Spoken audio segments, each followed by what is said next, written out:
भजी खूप सारे पाहुणे येणार होते म्हणून भजीच्या जागी मी हे कटलेट करायचं ठरवलं.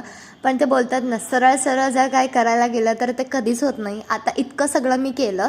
बटाटे शिजवून घेतले, पोहे बारीक करून घेतले, त्याच्यामध्ये मिक्स केले आणि जगभरातले मसाले टाकले. आता हे जगभरातले मसाले म्हणजे धनेपूड, जिरापूड, मॅगी मसाला, परत चाट मसाला, हे सगळं टाकलं. कोथिंबीर, वाटाणे, मिरची बारीक चिरून, चवीनुसार मीठ. आता इथेच मी चुकले.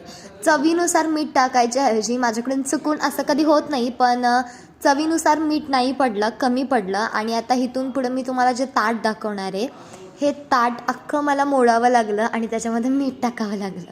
मग कॉर्नफ्लॉवर घ्यायचं आहे, त्याच्यामध्ये पाणी टाकायचं आणि एकदम पातळ प्युरी करायची आहे, त्यातसुद्धा मीठ टाकायचं आहे. रवा घ्यायचा आहे, लाल तिखट, आणि त्याच्यामध्ये सुद्धा मीठ टाकायचं आहे. एकदम पातळ कोटिंग करायचं आहे, पाण्यागत प्युरी करायची, रव्यामध्ये बाइंड करायचं आणि डीप फ्राय करायचं.